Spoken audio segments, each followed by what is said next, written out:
and welcome to Talk It Out Tuesday.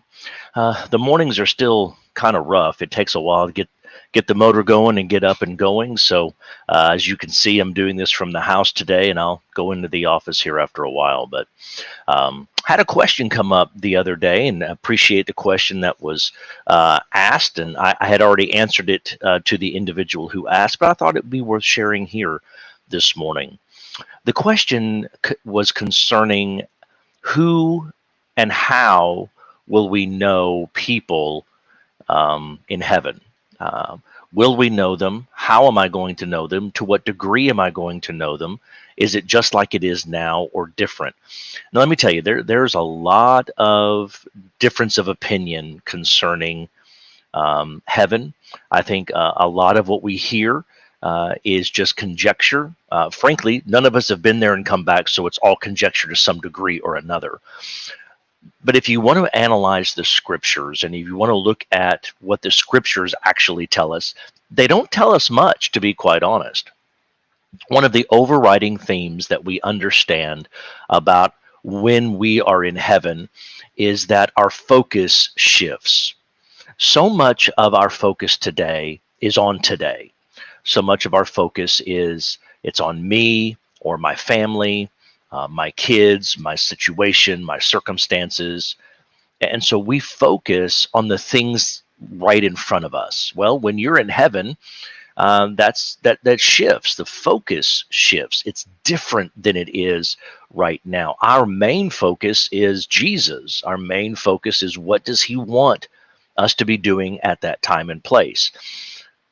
But what happens if we see people that we would have known here? Specifically, what about those that married or in family and things of that nature? I mean, how do we know one another in heaven?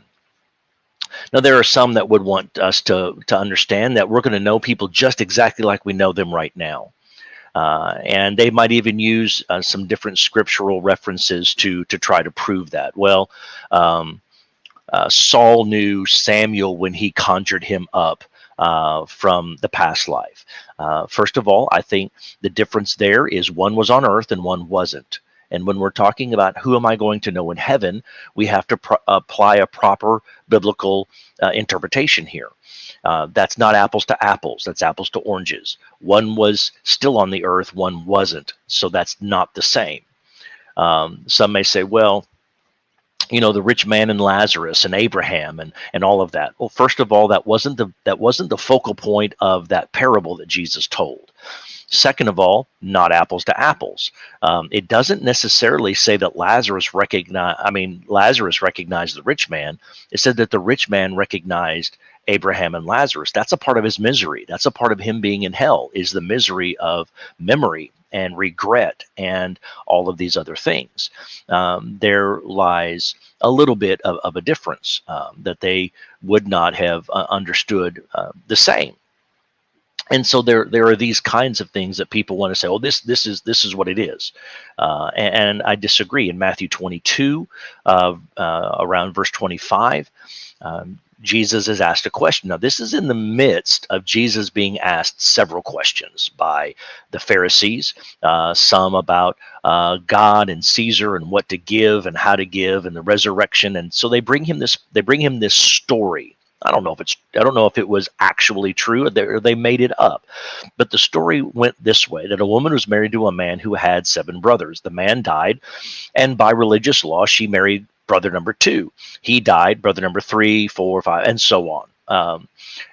And so they said, so when they all get to heaven, number one, the assumption is they're all going to heaven. And I think that could be a false assumption, but in their story that they're trying to trap Jesus in, when they all get to heaven, who's she going to be married to?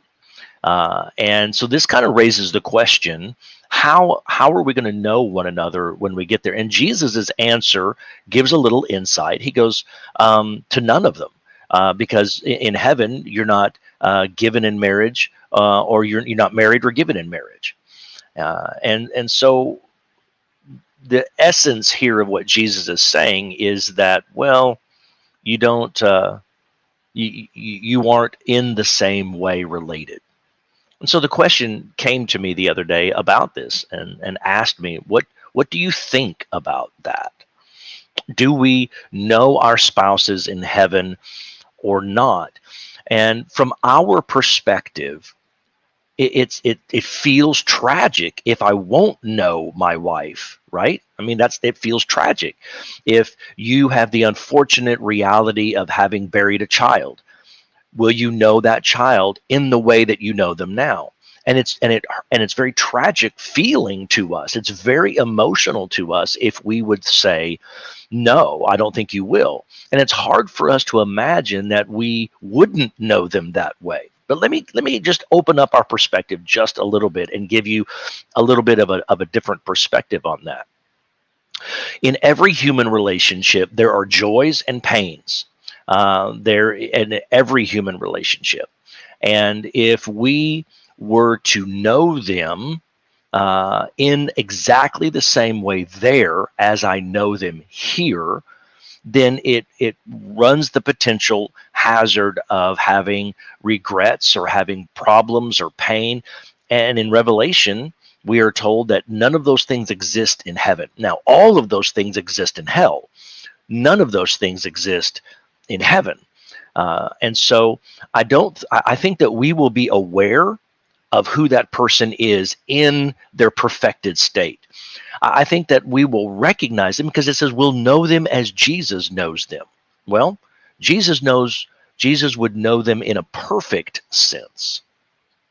And so I think that while we will not be recognized in the familial way we are now, I do think we will recognize people, but in the same way, and this is odd to think about, I will be able to recognize everybody else too. I mean, all the people that we've read in the scriptures, we're going to recognize them immediately because we will have a perfect insight and knowledge. We will be as angels at that time. And so I think that we won't know people in the same way. In fact, we're going to know them in the best way. We're going to see them in the best light. We're going to be able to recognize them, but not necessarily with the human bonds. It's with the spiritual bonds that we will recognize people. Now, again, that's hard for us to hear sometimes today.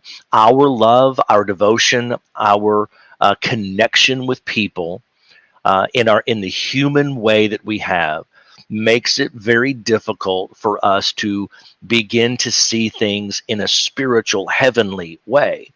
But things will be different in heaven than on earth. My goodness, don't you hope that things are different in heaven than on earth? Of course we do. But we don't necessarily cherish to think about this in this way. Well, I've been married to them for 50 years. How am I not going to? Well, you are going to know them, but it's not going to be in the same kind of way. And so I just want to help us unpack and answer these things in a very practical kind of way. Scripture does show that people in the afterlife of recognition, yes, that's true. But when we want to talk about two people in heaven, we have to use the few scriptures that we have to try to piece together a practical theology of what existence will be like in heaven. And when it comes to these kinds of relationships, I think that we will recognize. I don't think that we will be exactly the same as we are right now. So, and I know that not everybody's going to agree with that. Sometimes in our grief, we can't hear that. In our grief, we can't understand that, or we don't want to understand that. But if we try to look at this from an honest biblical perspective of apples to apples, look at what Jesus says, look what Jesus said again in Revelation, and look at how he expresses that, I think that it's going to be different than it is right now, just so that we wouldn't have the potential hazards and obstacles of pain or regret or problem or anything like that. So we will know each other, just not in the same way that we know each other. And I think that continues to allow for the perfection that we feel and sense and see and experience in heaven. So that's the question for today. I hope you guys have a great rest of your day, and we'll see you again at our next time together.